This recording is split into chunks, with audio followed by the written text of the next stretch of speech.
and found his wife of 9 years packing his things. Not her things. His. She had folded his work shirts into the open suitcase on the bed, set his steel toe boots by the door inside a black garbage bag, emptied the contents of his nightstand drawer into a cardboard box with the word Marcus written across the top in black marker. The efficiency of it, the care she had taken, the organized stacks, was somehow worse than anything else. 9 years reduced to 3 boxes and a garbage bag, and she had done it in under 2 hours. But Renee hadn't finished. At the back of the master closet, behind the rack where Marcus kept his work coats, was a fireproof safe he had installed himself when they moved into the house. Renee knew it was there. She had never known the combination, and had never asked. She had been saving it for last, planning to call a locksmith once he was gone.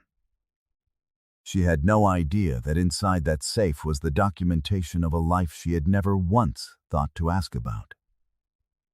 In 9 years of marriage, Renee Webb had not asked her husband what he had built. She was about to understand exactly what that had cost her. Because tomorrow's story is one you need to hear. Marcus Webb grew up in Marietta, Georgia, the second of 2 sons born to a civil engineer named Curtis Webb, who spent his weekends building furniture in a workshop behind the house. Curtis did not talk about money. He did not wear it or display it. He built things, careful things, level things, things made to last longer than the hands that built them. Marcus absorbed this without being told to. By the time he was 12, he was sanding cabinet frames in that workshop while his father drilled pilot holes with the patience of someone who had nowhere else to be. By 17, he could frame a wall, run conduit, and read a structural blueprint. He was not a prodigy. He was simply a boy who paid attention to what his father did. The alarm went off at 5:12 a.m. every weekday. Marcus had set it that way for 11 years and had never used the snooze. He went to the kitchen first, filled a stainless travel mug with coffee, black, no sugar, the way he'd taken it since he was 23, and stood at the counter for 4 minutes while the sky outside the window went from black to gray. He watched the change without thinking about it.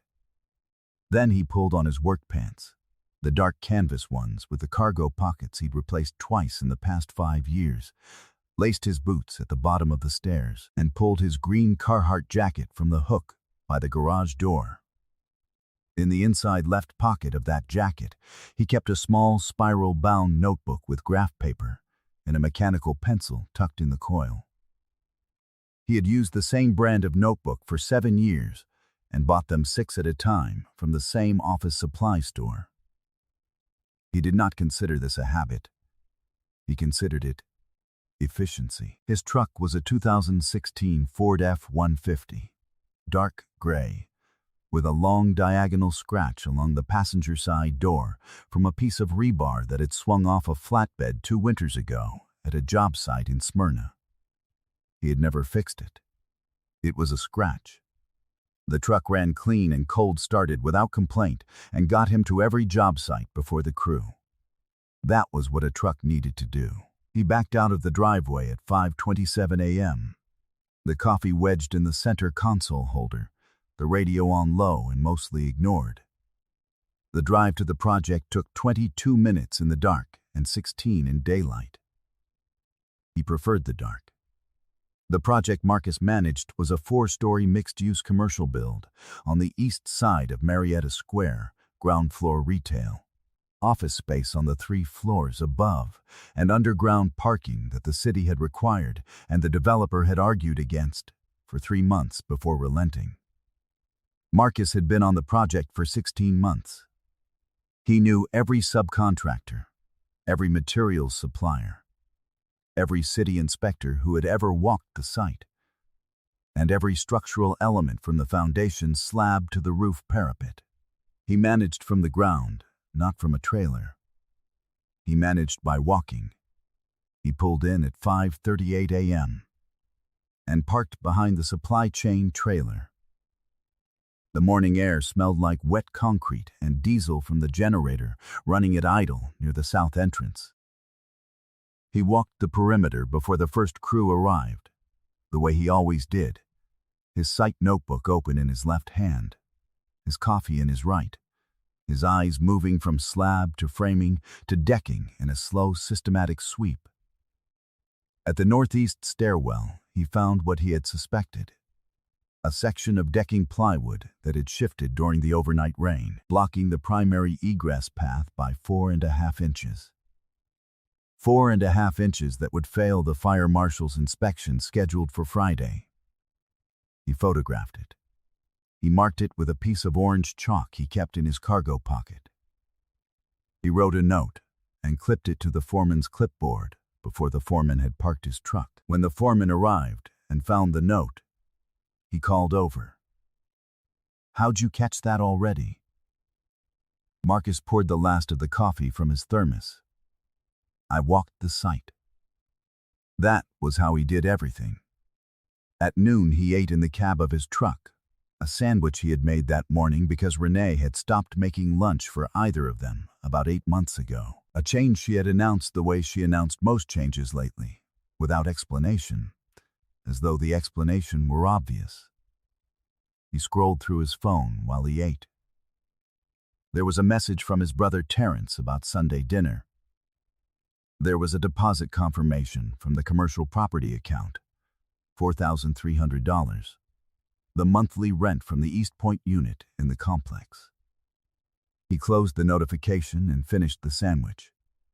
He had bought his first investment property 7 years ago, at 31, when he and Renee had been married 2 years and she had just received her second promotion in marketing, a 3-unit rental on a quiet street in East Atlanta, listed below market because the previous owner had deferred every repair for a decade, and the place showed its age the moment you walked in.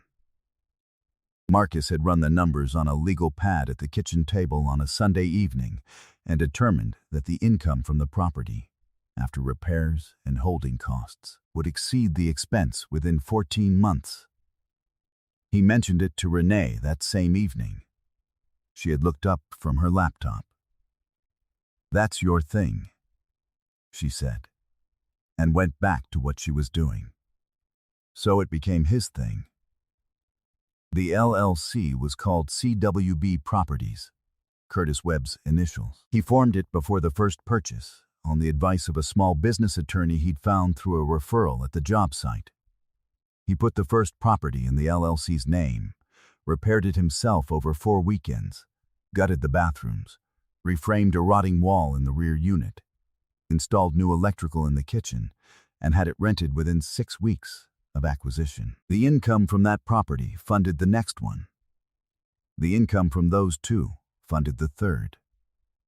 He added a property every 18 months or so, when the numbers worked, and when he had the time to do the due diligence himself. By the Tuesday afternoon Renee told him to leave, CWB Properties held 6 commercial units across Cobb and Gwinnett counties and a 14-unit apartment complex in East Point. The monthly income from CWB Properties ran just under $24,000. His W-2 salary as a project manager was $84,000 a year. Renee knew about the salary. She had seen the pay stubs.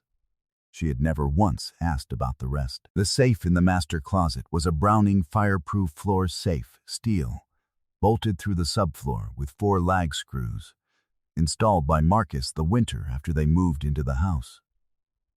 He had cut the opening himself, poured the concrete collar, and set the unit in place on a Saturday morning while Renee was at brunch with her college friends. He mentioned it to her that evening, installed the safe in the closet today, for the house documents and the business records.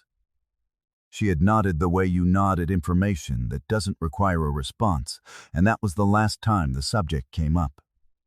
Inside the safe, organized in manila folders in the order Marcus had placed them over 7 years, the CWB Properties LLC operating agreement, and all 6 property deeds, the apartment complex title and mortgage payoff documentation, the LLC's 3 most recent years of bank statements, The estate documents from his grandfather's probate, a matter that had been settled 13 months ago, and a handwritten letter on plain white paper in his grandfather's deliberate, even script. Marcus had read that letter twice since he put it in the safe. He did not need to read it again to know what it said. His grandfather, Curtis Webb Sr., had owned 187 acres of undeveloped land in Paulding County along Highway 92. Land he had purchased at county auction in 1971 for a figure Marcus understood to be nearly nothing by current measures. Curtis Sr. had farmed a portion of it for a decade and then left it. He had mentioned the land to Marcus exactly once, when Marcus was 26 at a family gathering after a Sunday dinner. "It's yours eventually," he had said, "the way you say something that is already decided. Don't sell it for less than it's worth. And take your time figuring out what it's worth." He had passed away 3 years ago, and the estate had taken its time clearing probate. 13 months ago, Marcus's grandfather's attorney, Gerald Osai, had sent him the final conveyance letter and the official deed. 187 acres. Transferred, he had driven out to look at it once. A long stretch of flat land off a state highway, fenced at the road, open behind the fence, hardwood trees at the south end, and open cleared ground toward the north. Quiet. He had stood at the fence for a while and then gotten back in the truck and driven home. The change in Renee had not come all at once. It had moved the way water moves through a structure, finding the weak points first, then the gaps, then widening what it found until the thing began to shift. 2 years ago, she had started coming home after 9 on weeknights. She said the new VP required more face time from senior marketing staff. Marcus had not questioned it. 18 months ago, there was a new perfume he didn't recognize, a shopping bag from a store he didn't know she shopped at, a credit card statement he happened to see on the counter before she took it to the home office.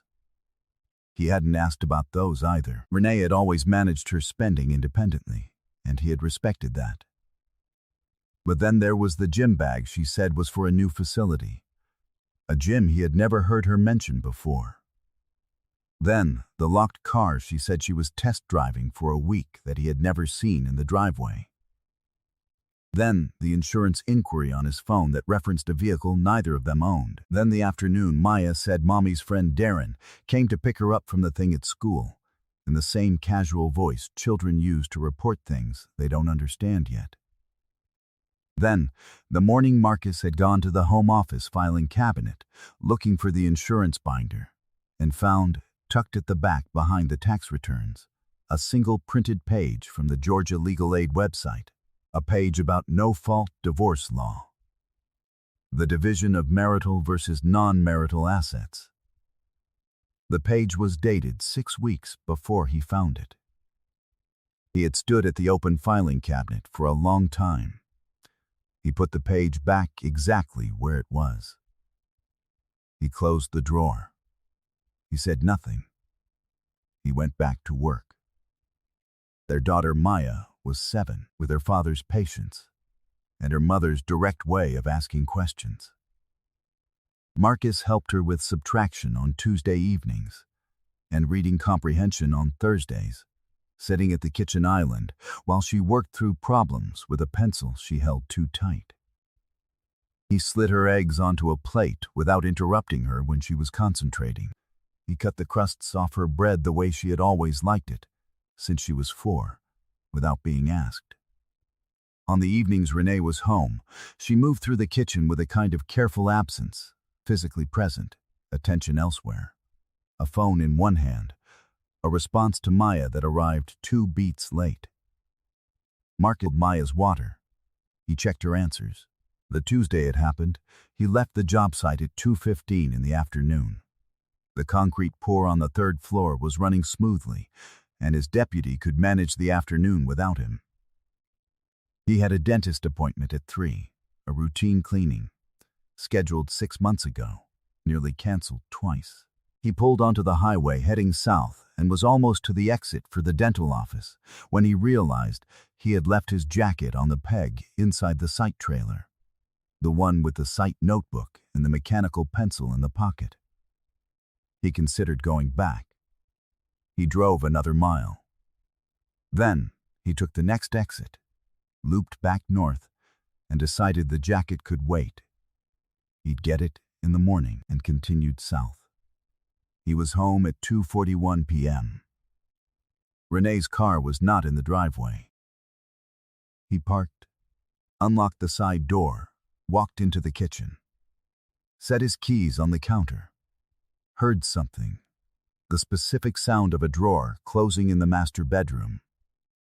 The solid, particular sound of the heavy drawer on the far side of the room, the one with the house manuals and the property tax notices and the folders Maya had outgrown from her first year of school. He stood in the kitchen for 4 seconds. Then, he walked down the hall. The bedroom door was open. Renee stood at the foot of the bed with her back to him, folding one of his shirts, the gray Henley he wore on cold job site mornings. On the bed beside her lay the large suitcase they had taken to Savannah for their 5th anniversary, open, already half filled, his clothes folded, stacked, on the floor, a cardboard box, Marcus written in black marker, his shaving kit sealed in a Ziploc on the nightstand, his steel toe boots inside a black garbage bag near the door. She turned when she heard him. For 1 second, less than a second, her face showed something unguarded and real, a flash of having been caught that passed so quickly he almost missed it. Then her chin came up, and her expression settled into something prepared. "You're home early," she said. He looked at the suitcase. He looked at the box with his name on it. He looked at his boots by the door. "What is this?" he said. Not a question.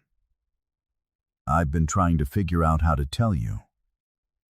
She set his shirt down on the bed and faced him with her hands at her sides. "I've spoken to an attorney, Marcus. I want to file next week. I need you to take your things and find somewhere else while we work through the process." "You need me to leave," he said. "I need space to think clearly. I've been unhappy for a long time." She said it like something she had rehearsed. Not cruelly, just as a statement of fact she had decided to deliver in a certain way. "You deserve to know the truth. And the truth is that this isn't working and hasn't been for a while." He did not argue. He did not ask who Darren was or how long or how many evenings she had actually been working late. He stood in the doorway of their bedroom for a moment and looked at the evidence of what she had been doing. The careful folding, the labeled box, the organized efficiency of someone who had decided and was implementing, and felt something settle inside his chest. Not a breaking, more like a beam that had been under too much load finally transferring its weight properly to the wall. "What about Maya?" he said. "I'll talk to her tonight. She can stay here until we work out a schedule." He looked past her to the open master closet. The accordion-style doors were folded back. He could see, from where he stood in the doorway, that the back section of the closet had been disturbed, his work coats pushed to one side, the floor below them cleared. And behind that cleared space, the paint slightly scuffed at the edges where something had been touched recently. The face of the Browning safe he had installed 9 years ago. "Have you been in the safe?" he said. Something moved across her face. Not guilt, exactly. Something more calculated. "I don't know the combination," she said. "I was going to call a locksmith after he left." She had planned to open it after he was gone. He looked at her for a long moment. She held his eyes without looking away. "All right," he said. He did not take the suitcase. He did not take the box. He picked up his keys from the kitchen counter and walked back out through the side door and across the driveway to his truck. He sat in the cab with the engine off for 40 seconds. He was aware of his own hands, how still they were on the steering wheel. He started the engine and drove. He called his brother Terence from the parking lot of the public library on Powder Springs Street. "She was packing my things," he said when Terence answered. "She wants to file divorce papers next week." Terence said several things in a row. Some of them were loud. Marcus let him. "I need you to hear me," Marcus said. "I need you to stay calm because I need to be calm, and I can't do that if you're not." "Silence, all right," Terence said. "Can you get Maya from school today and keep her tonight? Tell her Dad had a work thing." "Yeah, of course." "Marcus." "I'll call you later," Marcus said. "I have some things to do." He was in the library for 2 hours. He used one of the public printers and the guest Wi-Fi. He printed the CWB Properties LLC operating agreement. The scanned copy he kept in a cloud folder. He printed all 6 property deeds from the county records database, which were public. He printed the current tax assessments for each property.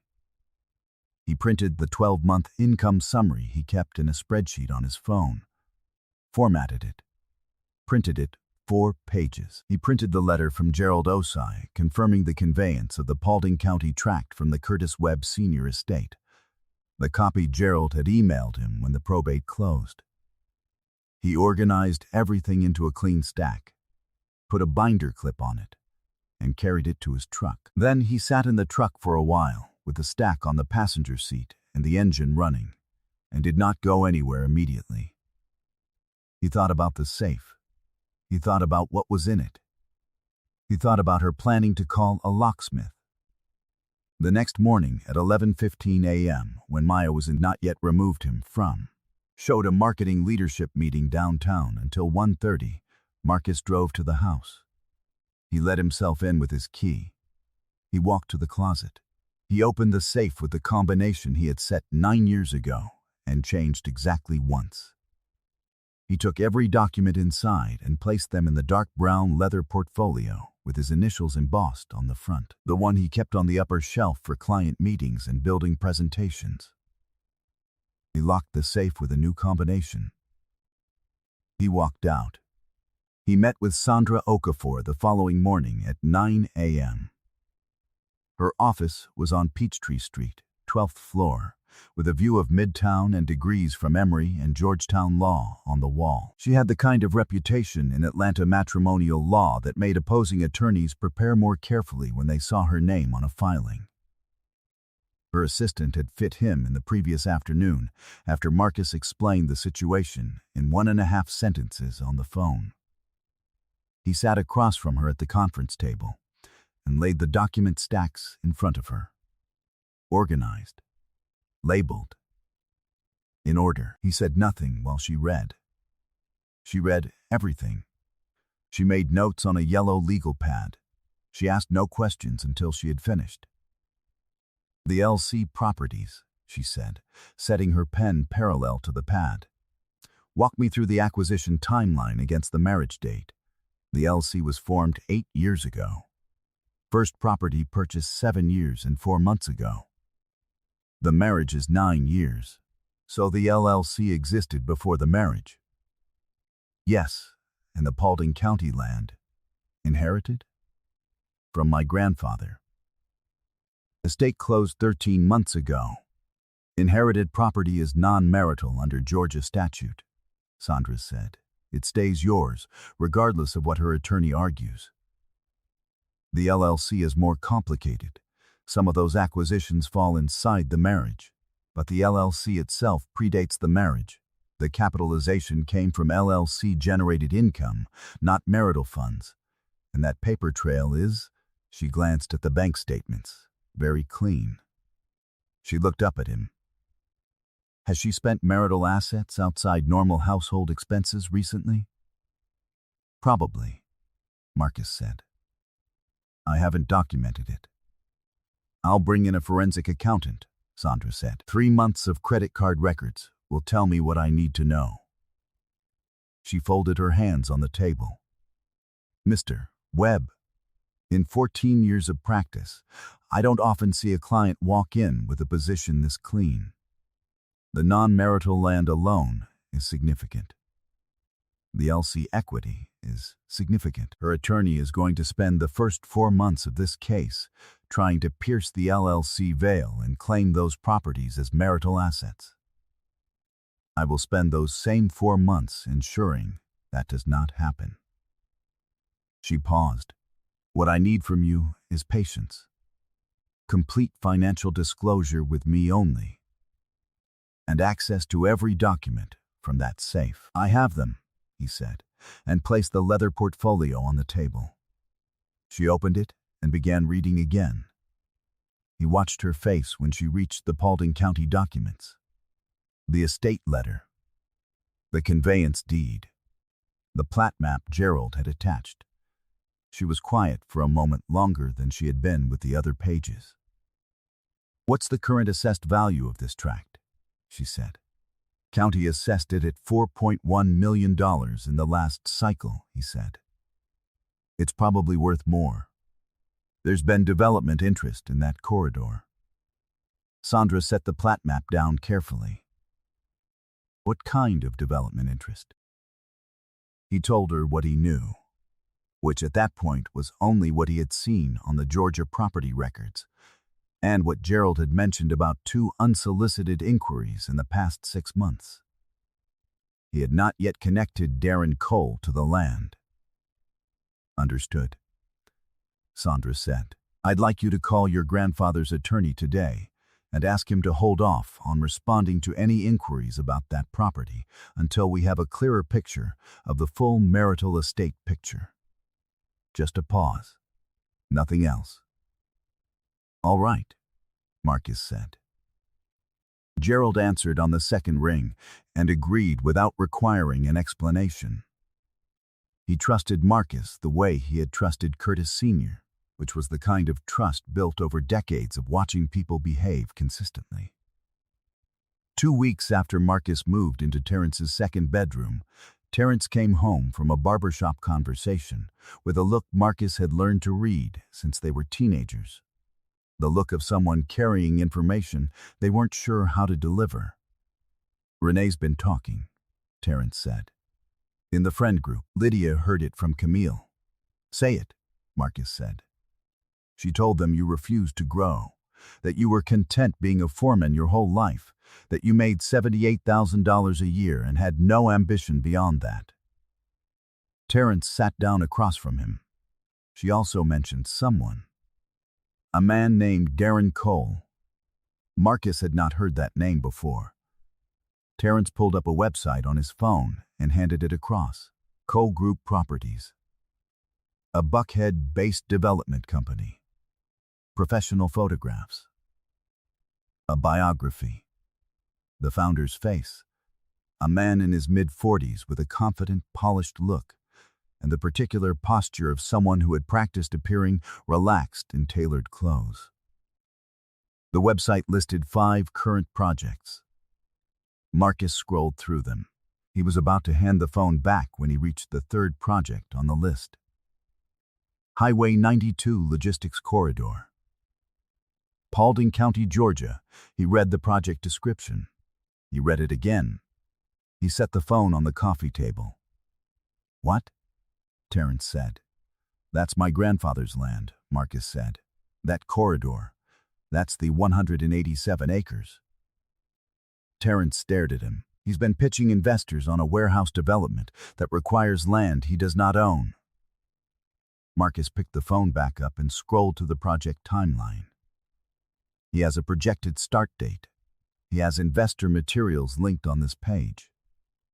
He has been telling investors he has a pathway to acquire the Highway 92 land. He looked at Terrence. He doesn't. He can't. Because it belongs to me. And Renee told him I'm a foreman who makes $78,000 a year. The apartment was quiet for a long time. She thought she was leaving a man with nothing to protect, Terrence said slowly. She was helping him, Marcus said. Whether she knew it or not. She was telling him I was someone who wouldn't be a problem. He stood up. He's been courting her partly to get close to that land, not knowing who owns it, not knowing he's been pitching investors on a deal he cannot close. He called Gerald the next morning. Gerald confirmed the 2 inquiries he had received about the Paulding County tract over the past 6 months, one from Kelp Logistics and one from a firm called Meridian Capital, had both referenced the Highway 92 development corridor. The Meridian inquiry had mentioned a development partner. Gerald had not pursued either conversation. "Don't respond to them yet," Marcus said. "I'll be in touch." He called Sandra after Gerald and told her everything. She was quiet for longer than she had been at their first meeting. "His investor presentation relies on a land acquisition he cannot execute," she said. "Yes, and he doesn't know you exist in any meaningful financial sense. He knows I'm Renee's husband. He thinks I'm a project manager who earns $78,000 and has no significant assets." Another pause. "Mr. Webb," Sandra said, "I want to be very precise here. Your wife filed for divorce from a man she described to her partner as having nothing of consequence. That description was wrong in a way that reaches considerably beyond the marital estate. The inherited land stays yours entirely. Nothing she files, nothing her attorney argues, changes that. And Co-Group Properties has been marketing a project to investors based on a land acquisition that requires your agreement." She paused. "What she started when she packed those bags has opened a door she didn't know existed."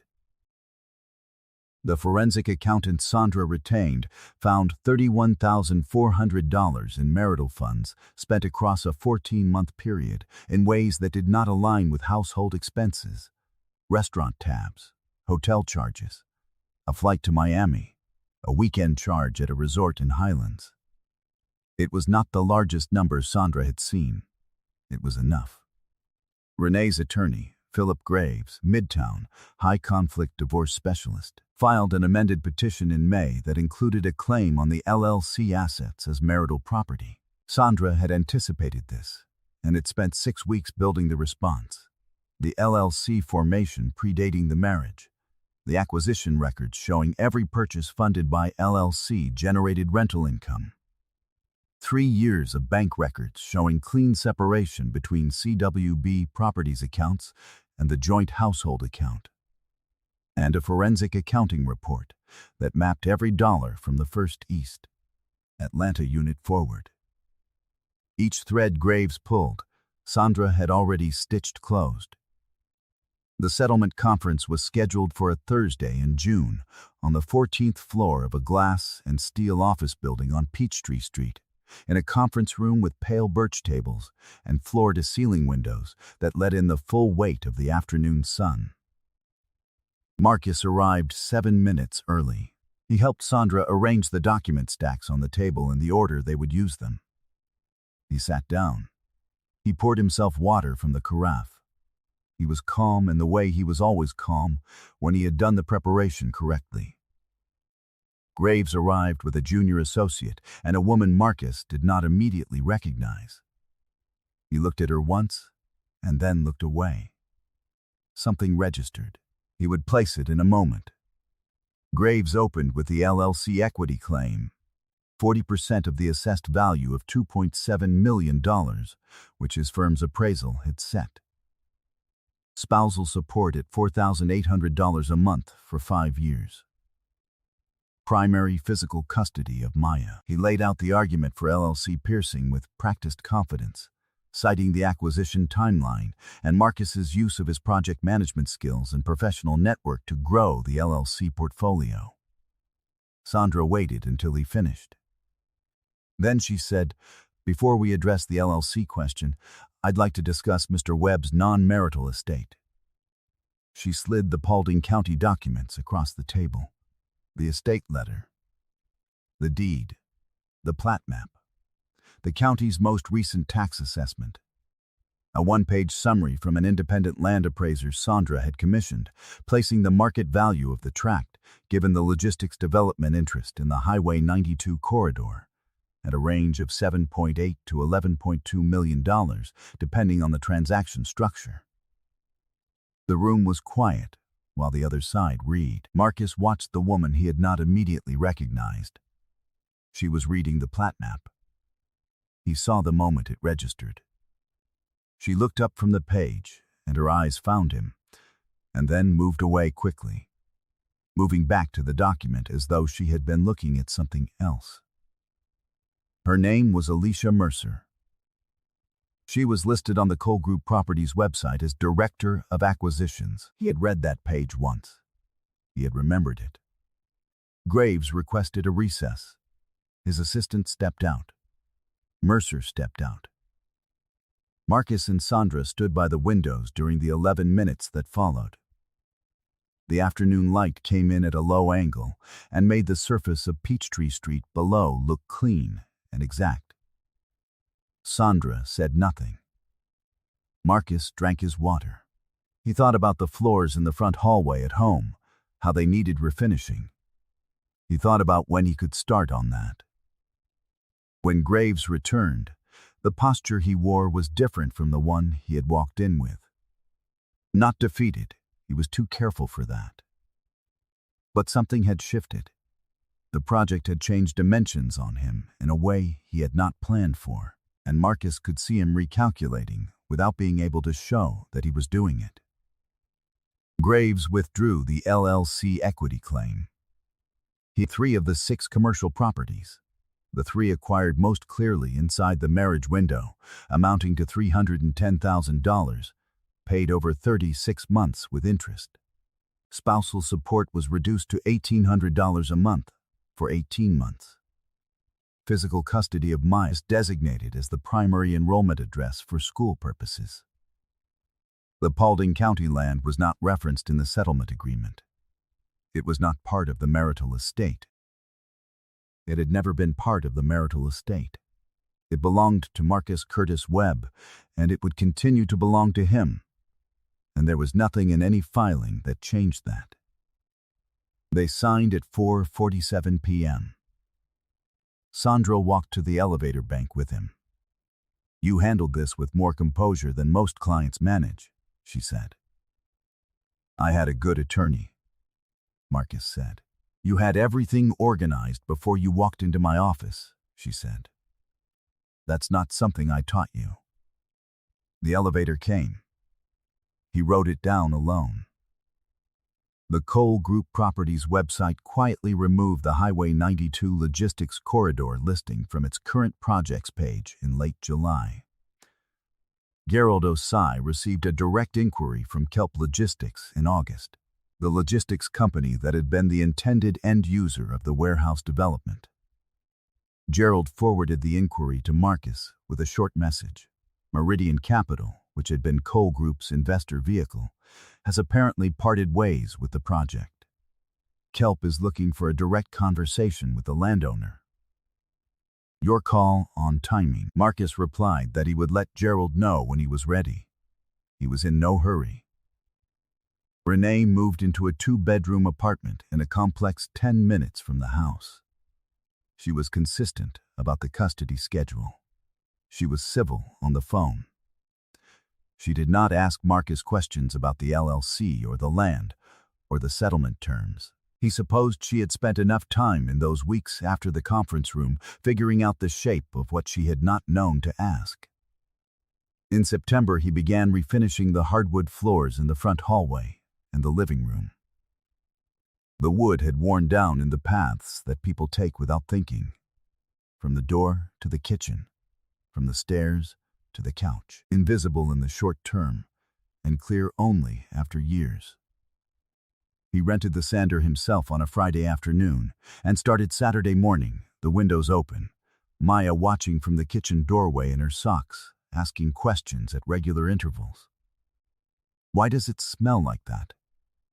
"Because we're taking off the old part." "What's underneath the old part?" "The real part," he said. "Oh." He worked until the light changed in the afternoon. He applied the first coat and left it to cure with the ceiling fans running low. He had planned the timing carefully, The coat needed 36 hours, and the temperature in the house needed to stay consistent. He had checked the weather. He had checked the humidity forecast. He had done the calculation. He sat on the back porch that evening in the cedar Adirondack chair he had built 3 summers ago from heavier stock than the kit recommended. The kind of modification that took an afternoon more to execute and resulted in a chair that would outlast the house. The coffee in the mug he'd brought out had gone slightly cold. From inside the house came the low sound of a movie Maya was watching before bed, something animated with too much music and a resolution that arrived on schedule. The neighborhood beyond the yard was quiet in the particular way of early autumn evenings.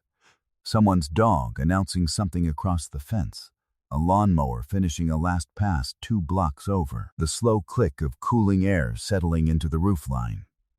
He did not check his phone. He did not think about the LLC or the land or the document stacks in the portfolio on his desk. He thought about the floors, about the grain of the wood underneath the worn finish, how it looked in the raw, open, and pale and exactly itself. The marks of decades visible. And then, smoothed clean. He had work tomorrow. He would be at the site by 5:38 a.m. He would walk the south perimeter before the crew arrived. He would check the east stairwell the way he always checked it. And he would mark what needed marking with orange chalk.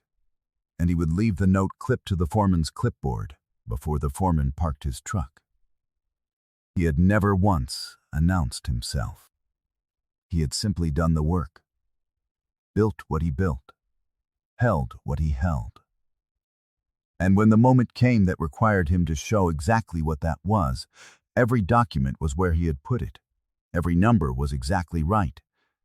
And the safe that she had planned to open last contained everything she had assumed did not exist. He went inside. He kissed Maya goodnight and turned off the lamp in her room. He left the porch light on and the front door unlocked for no reason. Habit. Probably. The inherited instinct of a man who had grown up in a house where someone was always arriving. He left the grief at the door, not because it was gone, because there was nothing left tonight that required him to carry it standing up. I hope you enjoyed that one. Be sure to like the video. I've picked out 2 more for you that I think you'll really